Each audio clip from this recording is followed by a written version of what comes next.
Shalom Alechem, Erev Tov, good evening. We are gathered tonight in quite an unusual situation.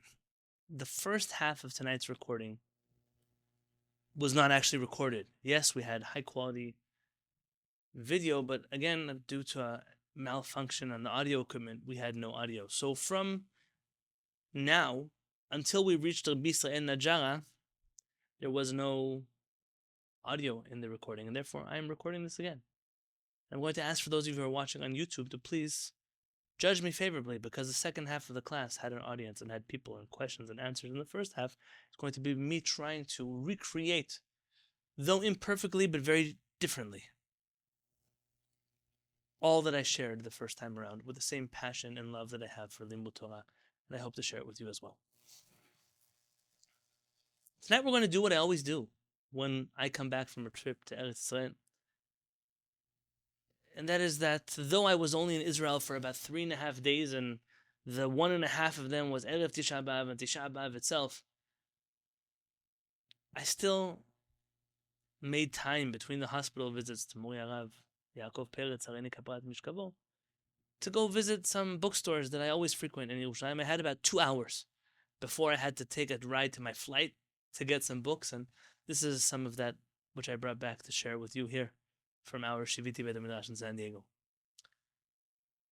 I think the first thing that I've always recognized is that the journey of Limud Torah, the journey of acquiring books of our Chachamim, is something very personal. And it's also one that I've experienced tremendous siyata d'shmaya with. HaKadosh Baruch Hu always helps. Always finds the right things, the right time, the right people, the right places. And that reminds you of a story. When Rabbanit was going for her master's degree at Wurzweiler School of Social Work at Yeshiva University, she would stay in Monsey, New York, and I would fly back and forth between my Kehillat here in San Diego and being with her. And if that meant that she was away for about 2 months, I spent maybe 2 Shabbatot, one in the first month and one in the second month with her. Those were very difficult days, but they paid off. Rabbanit used to have a special babysitter, a Hasidic lady in a place called Blueberry Hill in New York. She would watch Elchanan, and one of those days that she didn't, I was with Elchanan. And they told me of a very unique bookstore, I don't want to mention names, in Monsey, New York, that has very interesting books, not standard books, very exotic books. And I said, that's the kind of place I want to go to. So I took Elchanan, we walked to this bookstore, and I asked the person, the seller behind the counter, do you have any Sephardic books? And the truth was, I looked around and I saw many different kinds of books, books that usually religious American Jewish bookstores don't carry. And he said, Sephardic books? Not really. I said, not really? Nothing? He told me, no, I have, some things in there's a bookshelf in the back. He pointed towards a bookcase. I went to that bookcase, and it's right. It was an old, dilapidated bookcase. I had a few books of Chaim Yosef, the Ben Ish Chai, Rabbi Yosef Chaim Bagdan, nothing that I don't have, and definitely nothing special or unique. I was a little disappointed, but it was indicative of the American Sephardic vision, reality. We don't even exist. If we do exist, it's in these kind of conditions. And I was upset at myself for having expectations, but I walked out of the store, and as we were walking out of the store, Elchanan dropped his bottle on the floor. He was a baby, a toddler. And I bent down to pick up his bottle, and if I wasn't in the story, I wouldn't believe the story. And I looked to the bookcase that was right there next to me, and there I saw 3 volumes of Otzar HaMichtavim, the treasury of letters written by Rabbi Yosef Masas, the chief rabbi of Haifa. And I couldn't believe it. I've been looking for those books for years. I had PDF versions of them, but never could I have found the printed version, and even the people who had the printed versions never let me borrow them. Borrow them, yes, but never buy them from them. So I quickly picked them up. I couldn't believe my eyes, and I came to the seller and I said, hey, are these books for sale? He said, those books? Of course they're for sale. I've been trying to get rid of them forever. I said, how much do you want for them?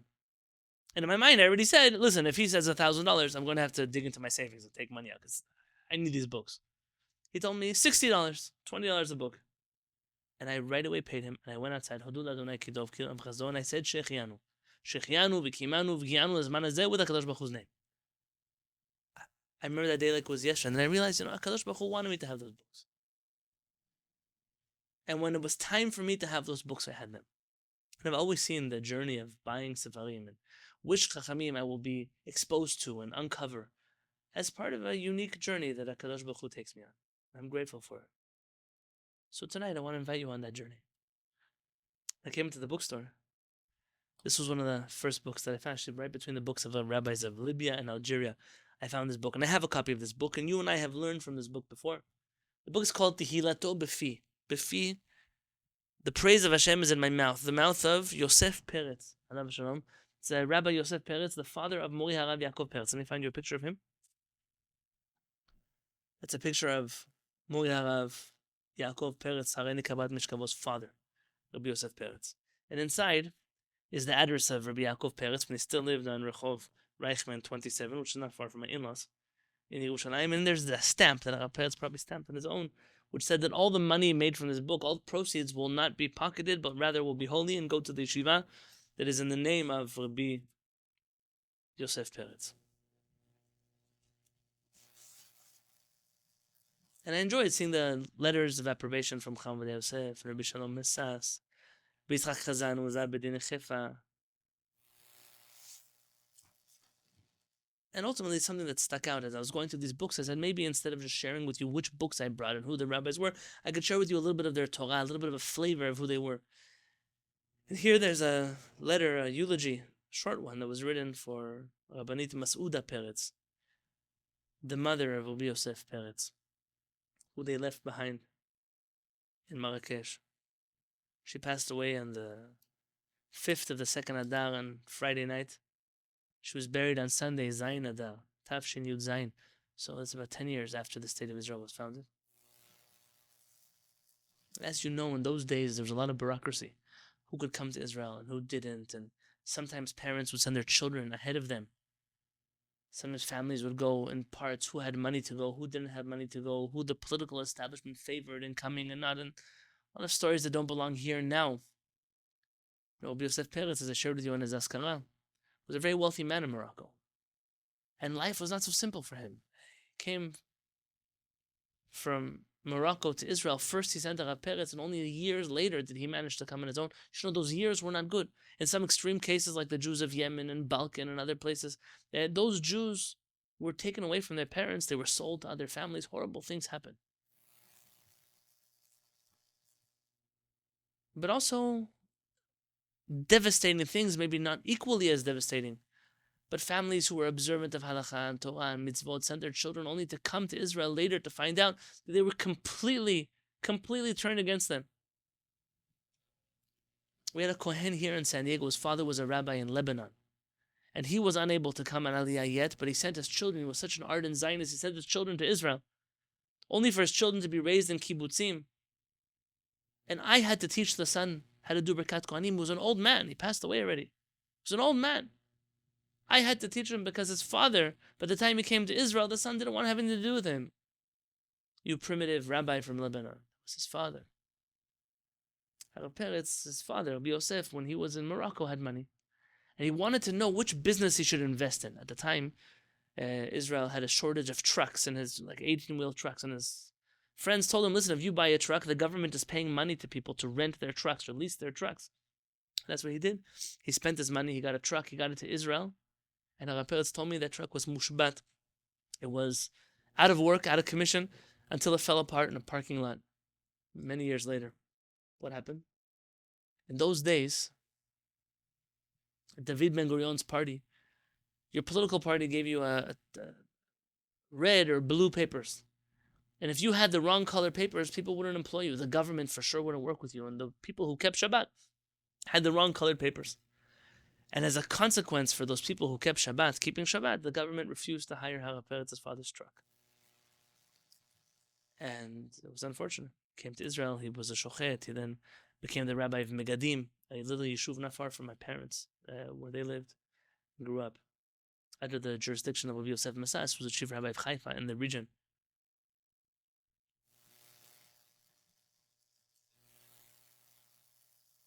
Rabbi Peretz told me once that his father, Rabbi Peretz came when he was 15 already, but his father, when he came to Israel and had more children, or the children that came with him, the younger children, they were Megadim, the public school there was not a religious public school.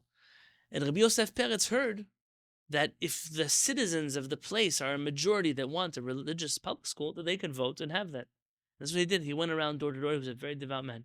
He went door to door and signed everyone. Of course, everybody wanted their children to have a good, proper Jewish education. And when they put in their appeal to the government, one sunny Shabbat morning, David Ben-Gurion's cronies came in on jeeps and trucks, and they went door to door, intimidating every single family. They will lose their parnasah, they will lose their checks, they will lose their money, they will lose their food, their housing, if they dared go through with this move. And so, yeah, the law allowed for it, but the lawmakers didn't.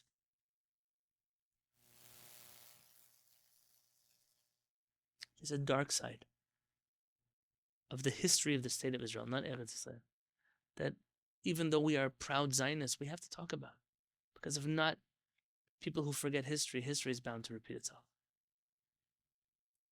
So here, there's a eulogy for his mother, Rabbi Yosef Peretz's mother, who he couldn't bring with her in Aliyah, with him in Aliyah to Israel, and he couldn't even bring her body when she passed away. And he's so heartbroken that he couldn't make it to her, and that she couldn't come to him, and that he couldn't bury her. He said, you should know, even though you're buried there in Marrakesh, that you're still here in Yerushalayim because we're here in Israel, and your children are Torah scholars and shochatim and talmidei chachamim. I got a little bit of comfort from that, seeing how Peretz's father, sharing how those of us who are here, we give legacy to those who passed and have left us. Azvu otanu la'anachot. Maybe on that note, I'll take you to a very random book. Simply the biggest one in my collection right now, here on the table, so I thought I would share it with you. This book, Kigan Raveh, was written by Rabbi Chalfa Gej. Also could be said Khalifa, but they write it in French. Chalfa. Let me find you a picture of him. He was born in Constantine, Algeria, in 1837, made Aliyah to Yerushalayim. He passed away on the 30th day of Tishrei in 1916. And, you know, it's a curiosity's sake that I bought this book, because I have another one of his writings on the Rambam and the Shas. I can't tell you that I've spent so much time studying through it. But here, this particular edition was very special to me because it's a commentary on the Rambam's laws of Yesodei HaTorah, the Mishneh Torah, the foundations of the Torah, based on the writings of the Arizal and the Tikkunim, which, as you know, is clearly going to be a very Kabbalistic commentary and a very non-Kabbalistic book. And I just figured, you know, this book hasn't been printed since 1992. Let me get my hands on it and make sure that I have it. And we'll see what we can get from it. If I could share with you some ideas that I saw here. The first that really caught my eye was about Talmidei Chachamim who are different. Yeshayahu, the prophet, says, Borei niv sefatayim, Shalom, shalom l'rachok v'l'karov, amar Adonai. They're shalom, shalom l'rachok v'l'karov. Hello, hello to the peace, peace to the one who is far and the one who is near. And he says that if you look at the ta'amim on shalom, shalom, they're opposing each other. The Talmidei Chachamim oppose each other because they're passionate about the things they believe. And when they argue with passion, with flames. But ultimately, it's shalom to the one who is far, shalom to the one who is close. The one who is close to my opinion, the one who is further from my opinion. We're both friends. We're both here together. And therefore, they bring each other close. And HaKadosh Baruch Hu, in agreement, says, Amar Adonai. And I agree to them, says HaKadosh Baruch Hu. You know, sometimes we have to learn how to argue with each other. Not just to agree with each other, but how to argue with each other. This next teaching that I found here was interesting as I'm flipping through the pages. Rabbi Chalfa Gej lived in a generation of Jews that were rapidly assimilating. And it really bothered him. He really had a hard time with that. And we see that unlike other Chachamim who felt like it was time to be calm to the generation and kind to the generation, he really felt that it was his job to be tough for the generation, to push them in the right way. Here he quotes from the Quran. And he mentions that the people who believe in the Quran that was given to them by Muhammad,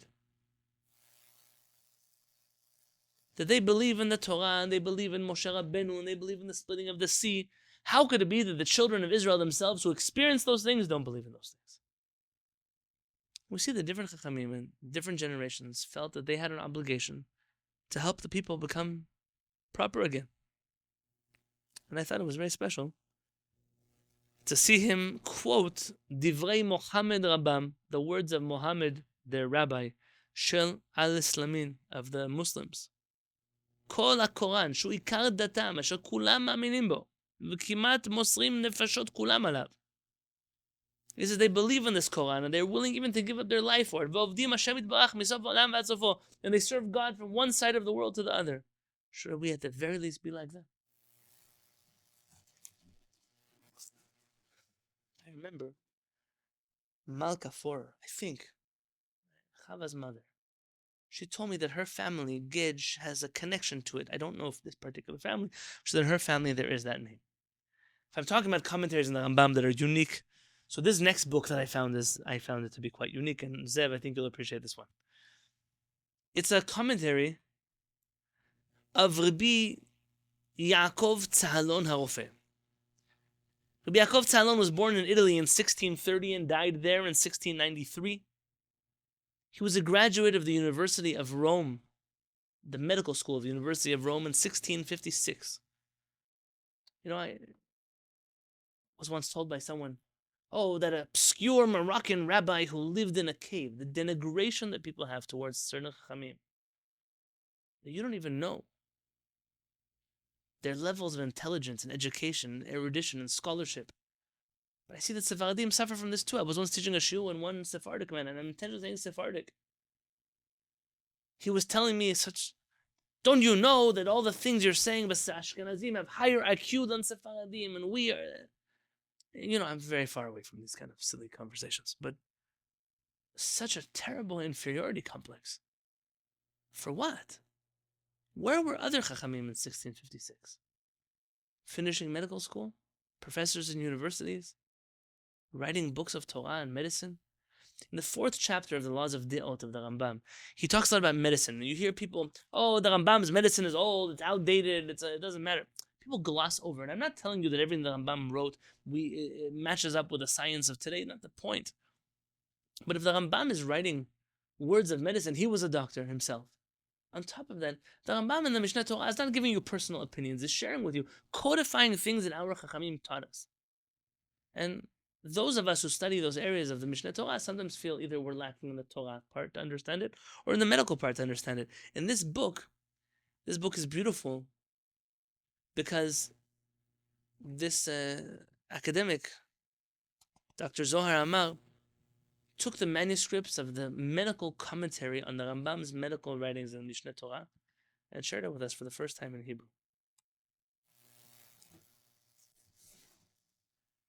If I'm talking about commentaries in the Rambam, this one got me excited.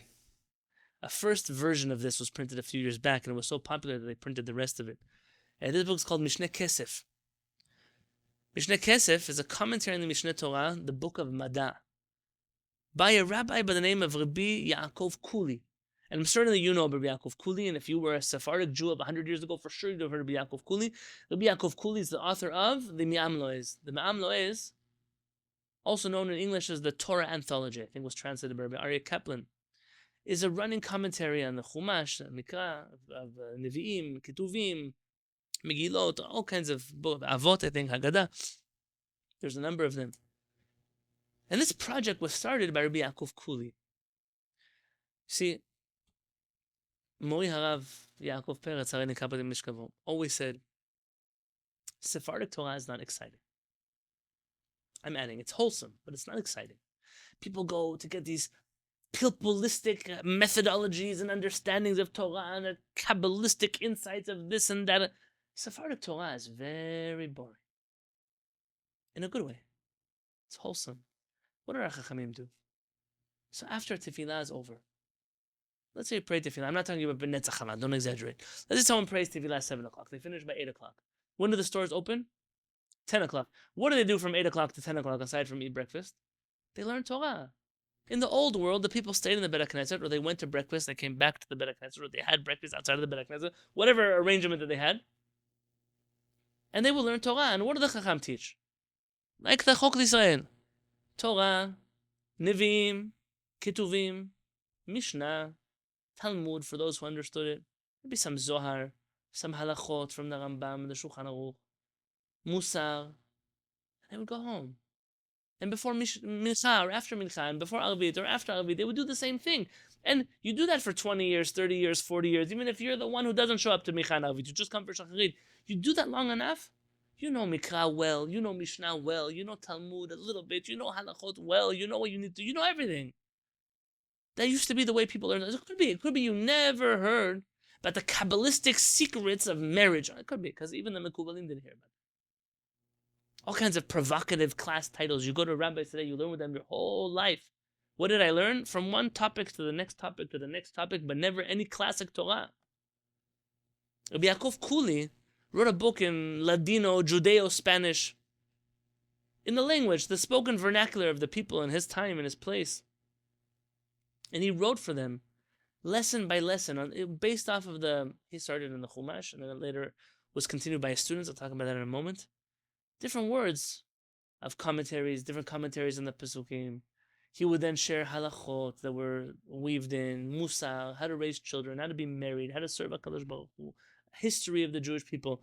All of that weaved together seamlessly, like shiurim, and every Jewish person who spoke that language could open up the book and read and find answers and the things that their soul wanted, even if they didn't have a rabbi.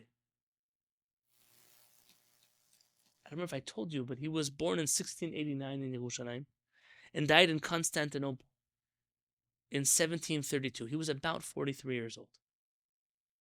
In his book Ma'am Lo'ez and Shemot, he writes that Oneg Shabbat, that people say you should enjoy Shabbat. Chachamim say you should enjoy Shabbat. People say, what is Shabbat? Shena b'Shabbat ta'anug. Sleeping on Shabbat is a pleasure. But he said that's only for people who learn Torah the whole week.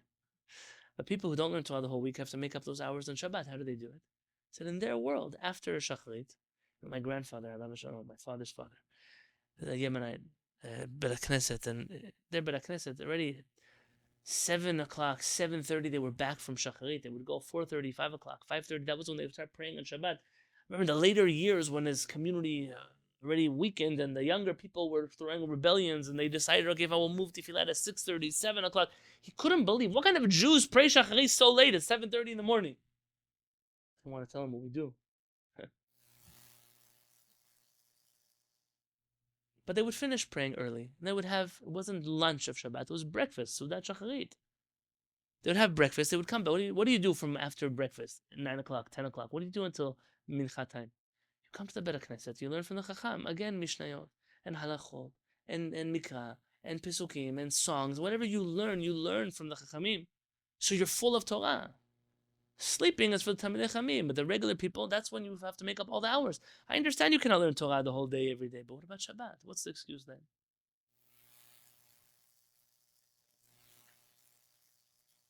So this is a commentary of Rabbi Yaakov Kuli on the Rambam's Mishneh Torah book of Madad. Though it's not written for the general population, it's really a book of intense analysis of those halachot.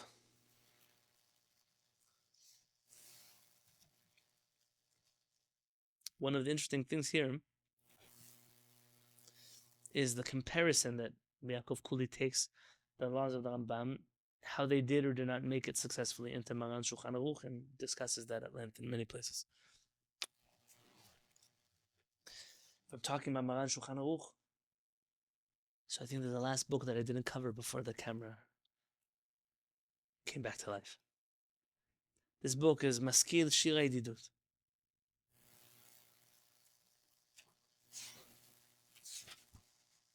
And this book was written by Rabbi Moshe Ibn Sur.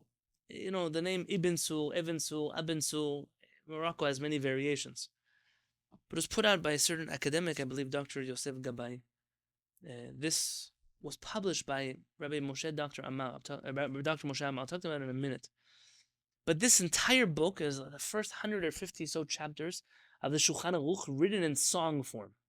So everyone can memorize the Shulchan Aruch. And if you see here, is the Shulchan Aruch in song, and then all the notes that the editors had to put so you can remember. He assumed you knew Shulchan Aruch, but this is in case you need to look up those halachot, and it's a beautiful way to memorize the Shulchan Aruch, at least the laws of waking up in the morning and prayer and the like, and things that are relevant for a person every single day.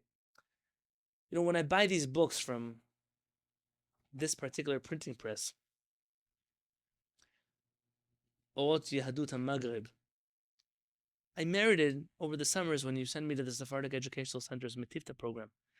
In that rabbinic convention, we merited to study from different Talmidei Chachamim. One of them is Rabbi Dr. Moshe Amar.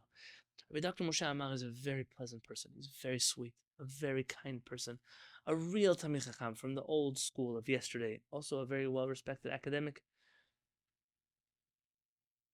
And he has taken it upon his shoulders to reprint, or even print sometimes for the first time, the writings of our Chachamim. And what he does at the beginning of every book is he writes a little introduction. That little introduction is not so little, it's really a book in its own right. And if he didn't publish his own books, it's because inside of every one of the books he publishes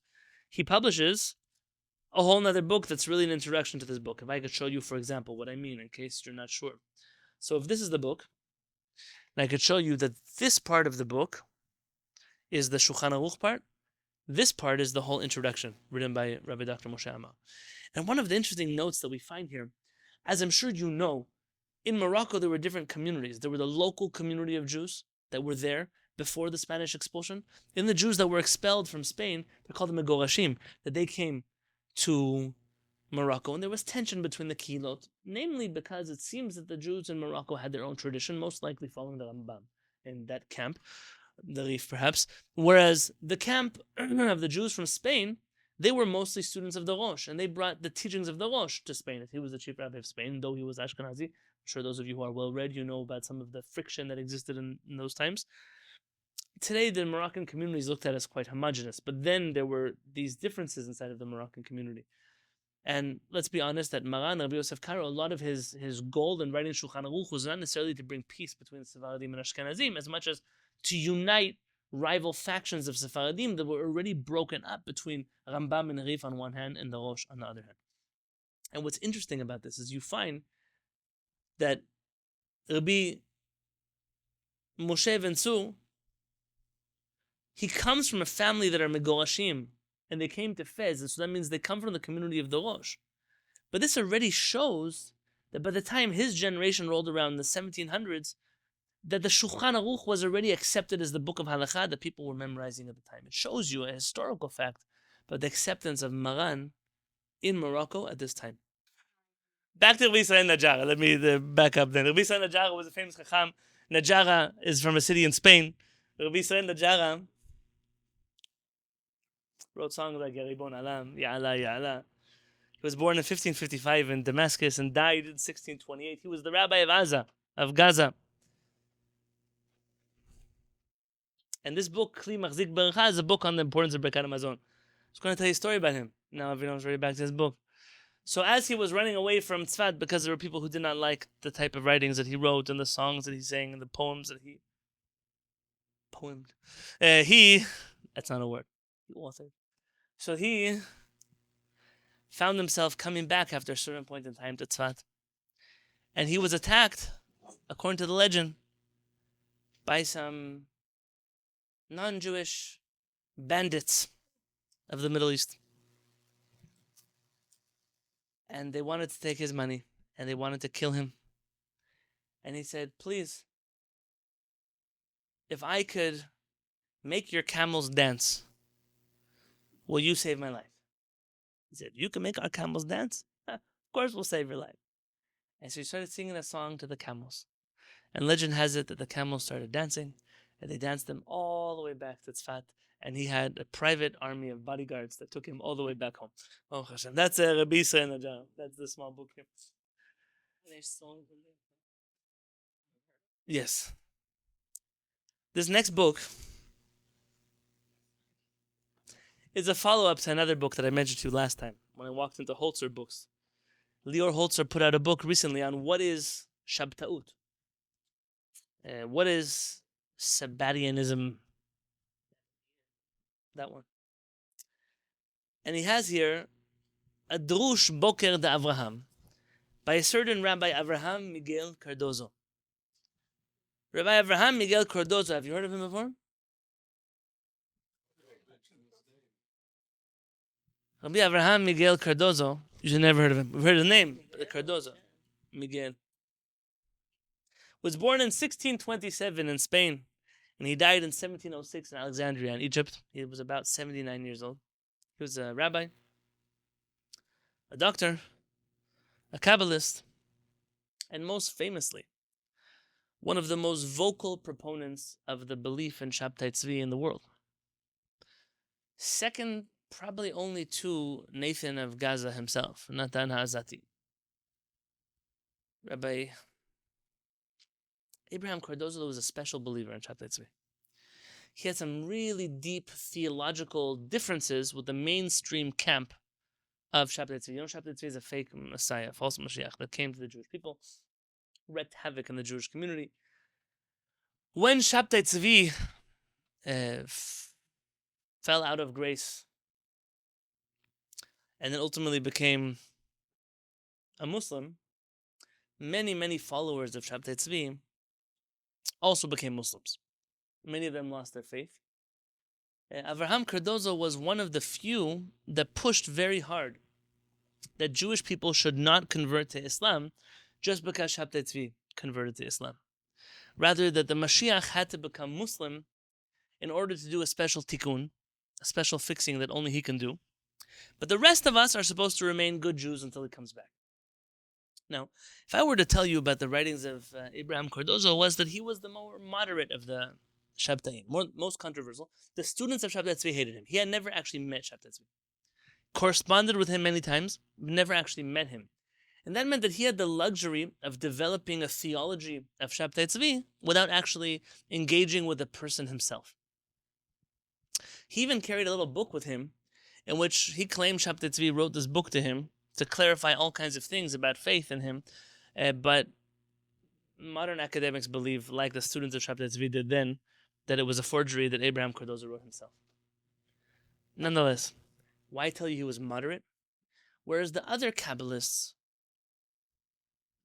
who were Sabbathian believed that Shabtai Tzvi is the Mashiach, and the Mashiach is an aspect of God, and therefore Shabtai Tzvi is God. Logical, right? Like there are those who believe that a dead rabbi who is the Mashiach is also God. It's not new. Abraham Cardozo said that sounds frighteningly Christian. It sounds like the Christians who got confused, and they called their Mashiach God also. He started as an aspect of God, a son of God, then he became God himself. And he called the other Sabbathians heretics. And therefore he led a more moderate variety of the Shabtaim. Why do I have this book? Because it says that those who ignore history are doomed to repeat it. And I very often feel that in the Jewish community, we allow for certain conversations to exist, or we don't have certain conversations, because we think, don't worry, they're just overreacting. They'll come around. No, they didn't come around in Christianity. They didn't come around the Shabtai Tzvi. They're not going to come around from Brooklyn, and they're not going to come around elsewhere.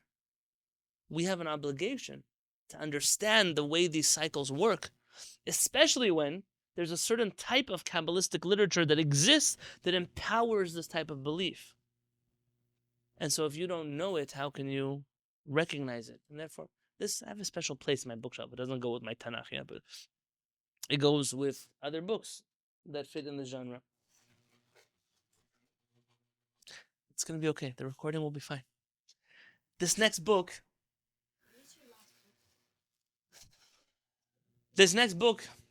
is called Sefer Kehillat Hadat. I actually bought this in the hospital when I was at Rav Peretz. I bought these 3 books in the hospital. Let's just say that at the Stematsky bookstore, there's not such a great selection of books that I would read. But the closest that I can get, it was Tisha B'Av, so I was learning like undercover a little bit when I bought them, and then the next day was undercover because of what I had bought. So everything is how you deal with it. But this book is a book by Rabbi Eliyahu Del Medigo from Candia. That's a place in Crete, islands near Greece. He was born in 1458. He died in 1493. And he wrote this book, Kehillat Hadat, as a war against the Zohar and Kabbalah in general.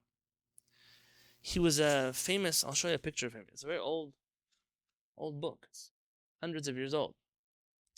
And he wrote an entire book showing that the true faith of the Rambam is like the philosophers, Aristotle and the like, and he waged a war against what he viewed to be paganism creeping into Judaism. What he didn't know was that he was going to be the last rabbi in the world defending this type of faith. He thought he was just another rabbi defending the Rambam. It turns out he was the last one. This was the last of a kind. His generation already was changing rapidly, and he was very worried about it. And so he wrote this book. It's recently been reprinted in an academic and a critical version. That's what the version that I have in front of me here. His grandchild or great-grandchild was born in 1591, died 1655. He was known as the Shaar from Kandia, Rabbi Yosef Shlomo. It's interesting because the Kabbalists claim he was a Kabbalist and the rationalists claim he was a rationalist. He wrote a book defending Kabbalah, but they claim that you could read that book in two ways. If you read the lines or you read in between the lines. And it all depends who's reading the book. I don't know much about that, but I know that I added this book into my Kabbalah section of my library. These next two books are just little quotes from Rav Kook. And then I thought were inspirational, different teachings, different insights, random tidbits from his writings. When I opened up the first page just to share something with you, they quoted, that's how I knew I should buy the book, they quoted from his Orot HaKodesh. Most people who study Rav Kook are stuck on his Zionist Torah. It's all about Israel and Israel and more, and it's nothing bad about learning about Israel, but it paints Rav Kook in a very one-way kind of view. Rav Kook was uber Zionist and everything else doesn't matter. And really that doesn't do justice to who was the person of Rav Kook. In fact, my friend, Rabbi Josh Gerstein, who's published already Musar Avicha from Rav Kook, and he's now working on another manuscript of Rav Kook that he's publishing. I asked him, why are you choosing these random books from Rav Kook? And he said, I want to bring light to the Torah of Rav Kook that other people don't study. So the parts that are less well known from him, they make up the image of who was this man. His book, Orot HaKodesh, I merited to study for a number of years with Rabbi David Aaron in Yerushalayim. And really, I'm to tell about Rabbi Aaron. Rabbi Aaron is a very special man. It's interesting that his teachings for the general population have been spread everywhere, but the teachings that he gives to Torah scholars, which are much more intense and very dense, unless you studied with him, they really don't get out much. And I should tell him, he really owes the Jewish people a book in Kabbalah as he understands it. Orot HaKodesh is Rav Kook's book of Kabbalah. It's a few volumes. And in there he writes, Ale lemala. He tells a person, go high. Ale, go. Ki koach az lecha. You have a very strong power inside of you. Yesh lecha kanfei ruach. You have wings of spirit.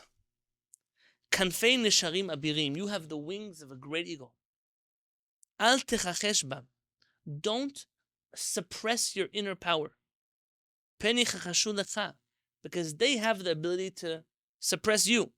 Dirosh otam, seek them, v'matzu lecha miyad, and they will appear to you, they will be found to you immediately. Rav Kook is telling you about the power that you have inside of you. People are always looking for someone else to save them, someone else to help them, someone else to do their work for them, someone else to be there and do the things that only they can do. Rav Kook is saying inside of you, there's a tremendous amount of power.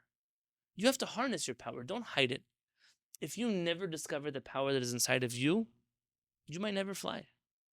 Because there is no power outside of you. It's the power that's inside of you that you're looking to harness. And your power is going to be different than someone else's. And you should be very, very scared of a world that requires from you to suppress yourself in order to fly. You are the most integral part of you. And you need you in order to be successful. I thought these books would bring us some much needed inspiration in a time of a lot of darkness. I have a few more. Those look like a lot of books, but they're just two more books because they're two stacks by the same author. Okay, don't be scared. I like you too, Achana. This next book, I saw a random commentary on Tehillim. And why did I buy it? Because when I opened the commentary, I so often like to see commentaries on books like Tehillim. But so often the commentaries are either full of gibberish written by people who are today nonsensical ideas that don't make any sense to anybody, or they're full of very interesting Kabbalistic ideas which are of no use to me because I'm not a Kabbalist and I don't know much what to do with them. Very rare are those that go through the Pesukim and try to explain to you what's written inside of those Pesukim. This book is called Rina V'Tuda, Songs and Praise and Thanks, by Rabbi Yaish, the son of Moshe Crispin. I don't know when he was born, but he was a rabbi in the villages of southern Morocco. He died in 1939 on the 16th of Tevet. And this is, like I said, a running commentary on the Tehillim. And it's nice that it's big enough to pray from. So sometimes you get a commentary in a book, but doesn't actually have Tehillim inside of it.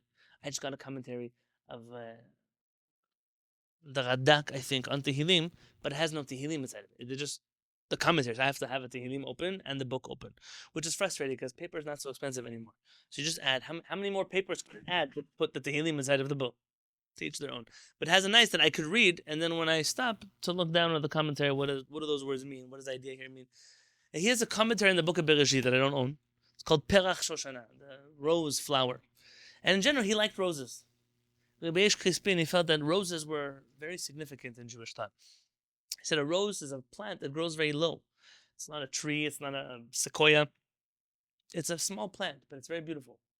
So in general, you find that people who are humble are very beautiful people.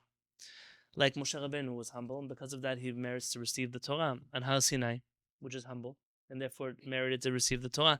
Like Hillel, who was humble, and therefore he merited that halakha follows him. The Chida writes that Maran Rabbi Yosef Karo was humble, that he included other people's opinions in his books, and therefore he merited that halakha should follow him, and so on and so forth. He also said that something else about a Shoshana, about a rose. You know, roses, I have roses in front of my house. For the first few years I lived in my house, I didn't know that I had roses in front of my house. Oh, but yeah, why didn't I know I had roses in front of my house? Why, Elchanan? They never grew. But they were very big. Once, Michael came to visit me. And Michael came with some scissors, and he cut my roses. I said, hey, you're cutting the roses. They're never going to grow. And he laughed at me. He said, the only way the roses are going to grow is if you cut them. And he cut them, and the roses grew. Baruch Hashem. Now, Rabbi Yaish Crispin said that Torah has to be like roses. There are times you have to know how to regrow the Torah. You have to know how to reanalyze Torah. You have to be a rose sometimes. The most beautiful Torah comes when people in every generation look at the Torah differently than they looked at it before. When they brought insight and innovation to Torah that wasn't there before. And when I see those teachings, they inspire me. Because there's a certain type of Judaism that tries to keep us thinking one way only. And another type of Judaism that causes us to blossom and to want to think. And those thinkers and those teachers are people that I wish to learn Torah from. And so my last two categories of books for tonight.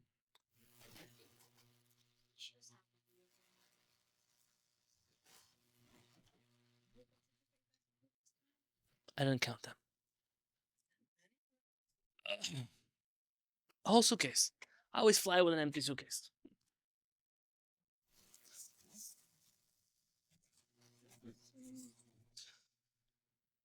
Rabbi Yosef Ben Naim, you've heard him before because I own books of his before. Perhaps the most famous of all of his books is this book, Noheg B'Chokhmah. This book, let me show you a picture of him, was written by Rabbi Yosef Ben Naim. And there's actually a beautiful picture of him when he was younger. One second. This is probably his second most famous book. If you can see that picture.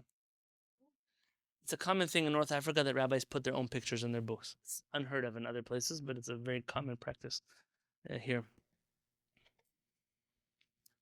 He was born in 1882 in Fez, Morocco, and he died in 1961 in Fez, Morocco, at about 79 years old. Why do I keep saying about? Because the birth dates are not so accurate, and therefore I don't want to tell you for sure he was 79, really he was 78 and a half, and then about 79. He was I think the word that I'm thinking of is a bibliophobe. Is that the right word? File, that's what I meant. Phobe is afraid of books. Bibliophile is one who is in love with books, right? That's what I meant. So he was no pun intended, a bibliophile. Rabbi Yosef Ben Naim was a collector of books. His library at a certain point in time was at about 7,000 books, and then by the time he died, 10,000 books. Now, that might not sound like a lot for you, but you're talking about in the 1800s in Morocco, early 1800s and 1900s, you're talking about half of those books are handwritten manuscripts. He had half of his library printed books, the other half manuscripts. And he was a collector of books, every book he could get his hands on. But he wouldn't just collect books, he read those books. He spent his whole day and night reading. He wrote himself 40 books. So what I brought back is only a sampling of some of his books. Rabbi Dr. Moshe Amar has taken on a project in recent years to reprint his books, which is why the earlier editions of his books look like this, or of his halachic responsa look like this, and today they look like this. Rabbi Moshe Amar does a tremendous work in reprinting books. Actually, I'm going to read that book out. So.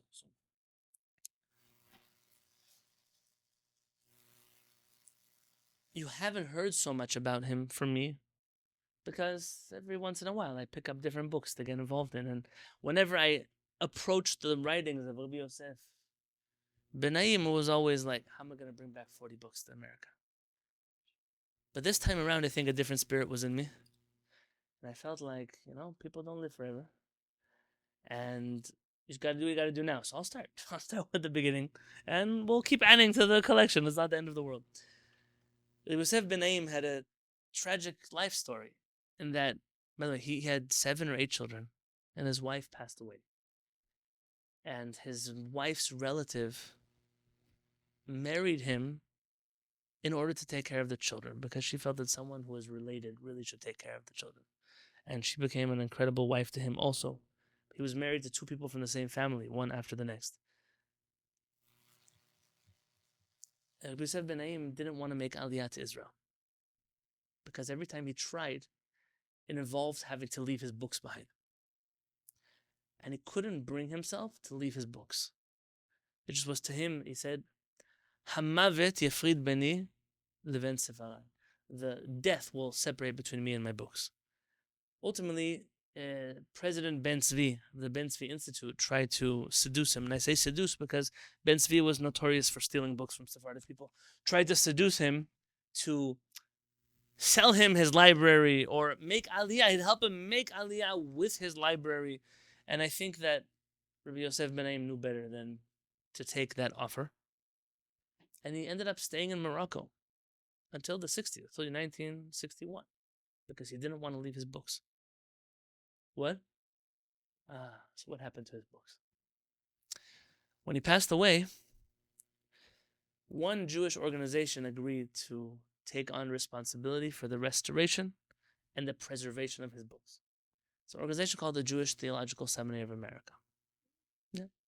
Today you might identify that with the conservative movement, but once upon a time, the JTS was a Sephardic institution. Back in the day, it was founded Rabbi Sabato Morias and the like. It has an interesting history. I bought 2 huge volumes on the history of the JTS. They had like a 100-year anniversary. I spent a lot of money on those books. I'm going to at least read the first half, all about the Sephardic part of the JTS. Not even the first few pages. They had a picture of Rabbi Morais, and then the rest of the JTS as we know it. Still an important institution. It has a tremendous library. And they took all the books to a warehouse in order to start prepping them for shipment. Now, a lot of these are handwritten manuscripts. They required delicate rebinding and some chemical processing. And a fire broke out in the warehouse. And in the JTS, they have today only 134 volumes left from the library of Rabbi Yosef Benaim. So if you're talking about 10,000 books, mostly manuscripts or half manuscripts, how many of them survived? I don't think he was wrong. I think he felt in his heart, his whole life, that this library was not going to end well if he didn't take care of it himself. You're talking about in the 60s. Some of you might have been alive when that happened. Likely it didn't shake up the Jewish world because nobody cares. But you can only imagine the kind of books that were in that library that we'll never see again.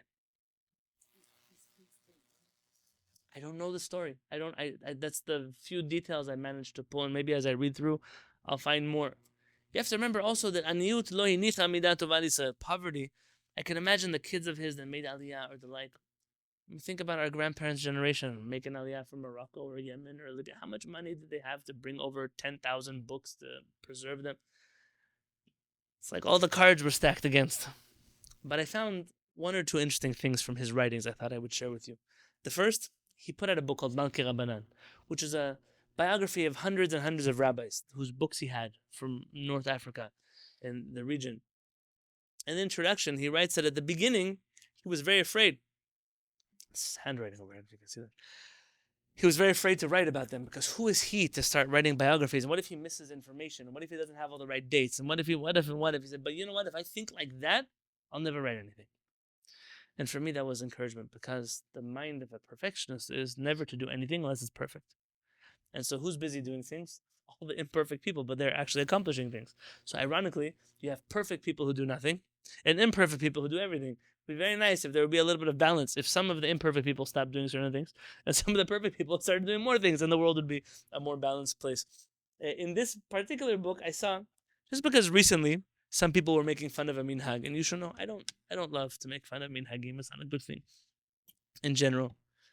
And somebody was making fun of the people who dip their fingers in the Havdalah wine and all of that. And listen, does it say anywhere in the Torah to dip your fingers in the Havdalah wine? Do you need to smear your face with wine after Havdalah? No. But there are people who do it. And the question is why? So he tells a very personal story. And the personal story says that minhag bechol ha'ma'arav. It's the custom in almost all of these countries here. Shebelel motzei Shabbat, that on Saturday night, moshchin miyayin havdalah etzem sheshmo luz, that they take the wine and they smear it on their neck, on their bone that is called the luz bone. V'zot agid, and I want to tell you a story. Ki or enai, the light of my eyes. Biti hagdola, my oldest daughter. The light of my eyes. Nesua be'ir Miknes. She's married in the city of Miknes in Morocco. V'amalin, she told me, bevet chamiha enam moshchim etzem ze klal. They don't do this thing with the wine at all. U'chasha'asta hi kazot, zar alehem ha'maseh. When they saw her do it, it was very weird for them. Hevina mi ben riseh enehem, and she understood from the between their eyelashes, the squinted their eyes, the eyes that they looked at her, she felt very uncomfortable. לכן אמרתי, and therefore I said, ארשום ואתן בידה מקור הדברים. I'm going to write this letter for her to show her all the sources for this practice, להראות להם, in order to show her in-laws, שאינם מנשים הריקות ופוחזות שעושים מעשה טיפשות בר מינן. That my daughter is not one of those stupid women who just does superstitious things for no reason. What I saw here is not the fact that he's going to quote dozens of sources from different places. Why? You don't have to agree. You don't have to do it. But he wanted to stand up for his daughter. For me, I saw the human side of this. My daughter got married. I'm sending her to another family. And this family is using Judaism to make her feel like an idiot.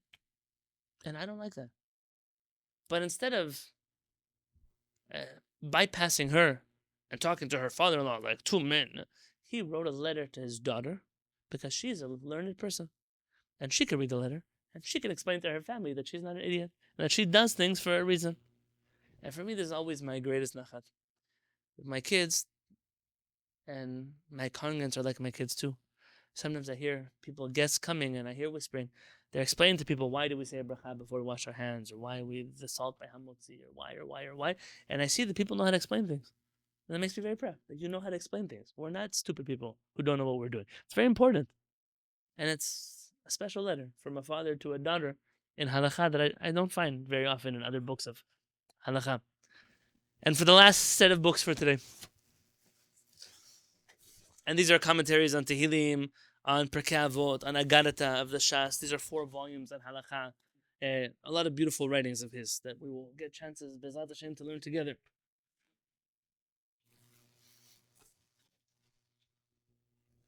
There's really 5, but the 5th one is over there because I was learning from it on Shabbat. No, it's okay. It's a book called Or Chadash, A New Light in the Book of Bereshit. Shmot, Vayikra, Bamidbar, Devarim. Written by a rabbi you've heard of before because we've studied his letters together here. I don't know if there's a picture. There is no picture. Rabbi David Chaim Shelush, Chief Rabbi of Netanya. You've heard Rabbi David Shelush because We studied with my father his writings on electricity on Yom Tov and Shabbat. Yeah. One summer we did a whole introduction of his to his book Chemda Genuza. He has a famous letter on going to Har HaBayit with shoes. He has a number of letters we've studied here together, using magnetic key cards in a hotel on Shabbat, certain things that Rabbi Yonatan Halevy was known for. Passed away just a couple years ago. And I have almost all of his books that are in print, except for this set. Because when I went, right after he died, I was in Israel and I went to buy his books, and they were like one book of Bereshit from the 70s and Shemot from the 80s, and this one from and they were all different colors and different sizes, and they were all different prints, and I was like, I can't. Like, let's wait. Now, the risk that I took was maybe they'll never reprint the books. The flip side was, I think I can get a PDF version, so it's not the end of the world. Let me wait. And they just put out a newer version. The son, Rabbi Yehuda Shlush, I know, put out these books. Rabbi Yehuda Shlush just wrote a book on going to Har HaBayit that has a letter of approbation from Rabbi Yehuda Shlush with Rabbi Raphael Deluya. Both of them wrote a book together, and it has a letter of Haskama from Har HaPeretz on it.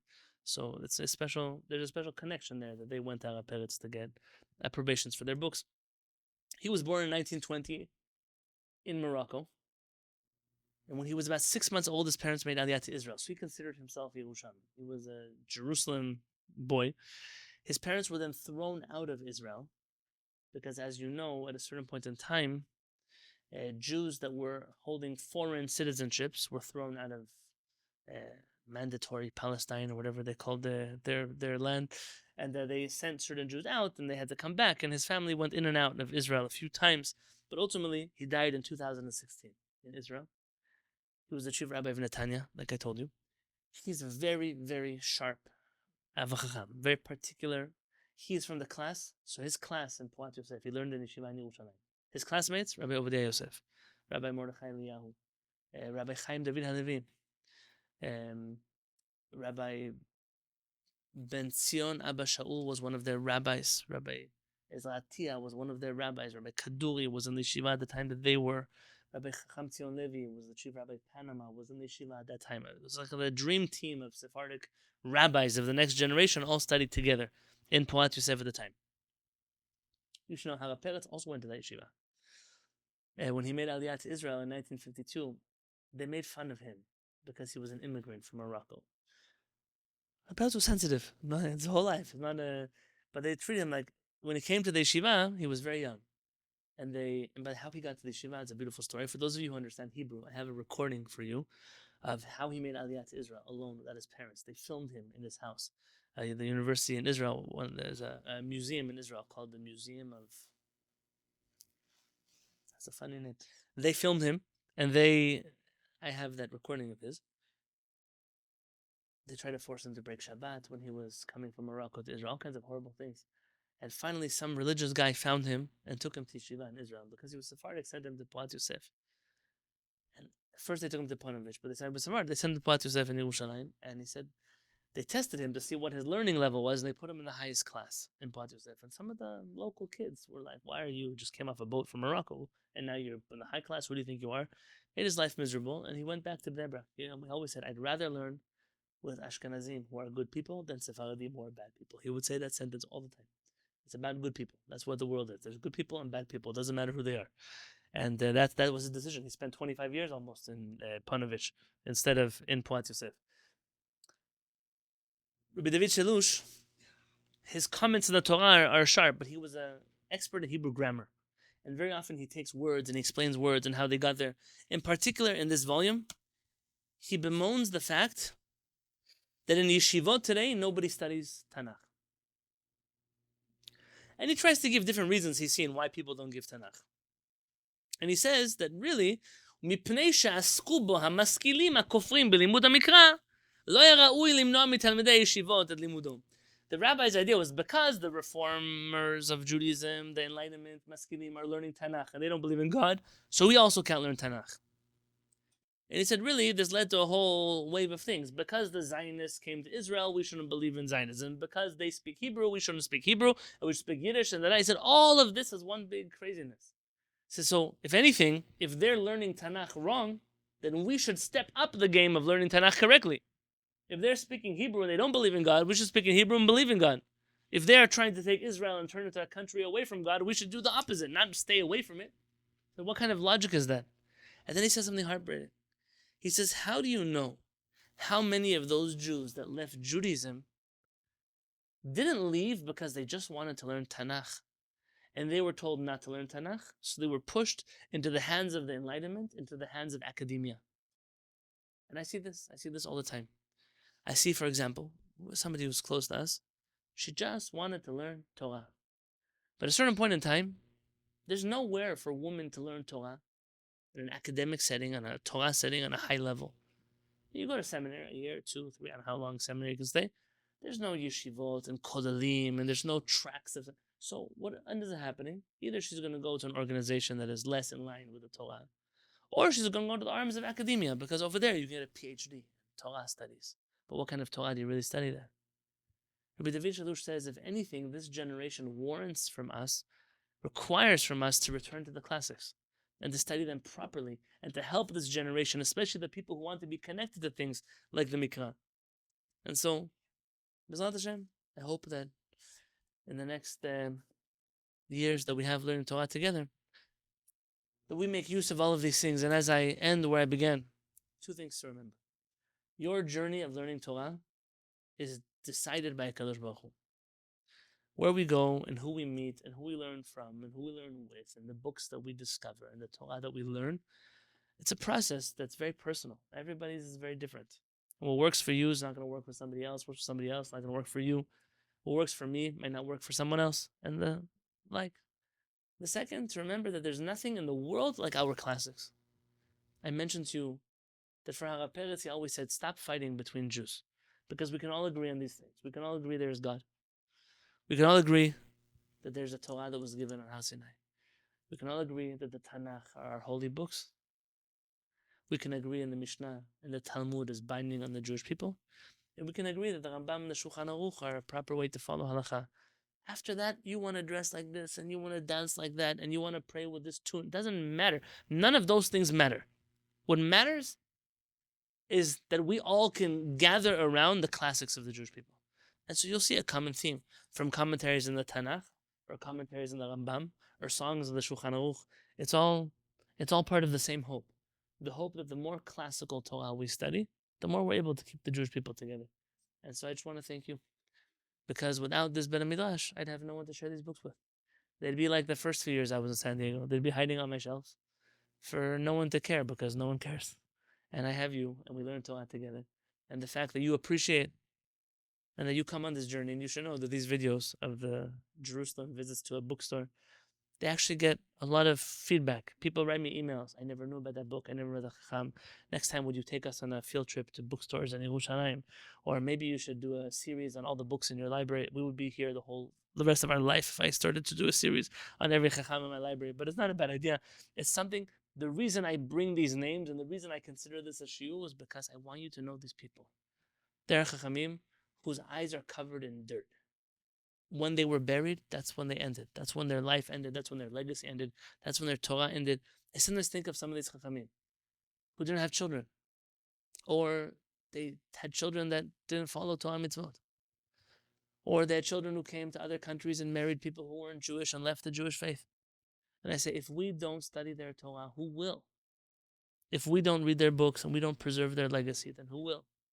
I'm very grateful that Harav Peretz passed away and has children. 7 sons that are Talmidei Chamim. Hundreds of students that are Talmidei Chamim. That's not a legacy I'm afraid it's going to disappear. It's one that I know I need to promote, but it's not going to disappear. But some of these writings are crucial for us in Am Yisrael. And so I ask, perhaps in the words of the author of that book I gave you, Esther, about the giants, he says that the rabbis who gave up their whole life for us, we can give a little bit of our life to them. A little bit we can give back to them that they kept us Jewish until today. We can keep them alive until tomorrow. Thank you so much.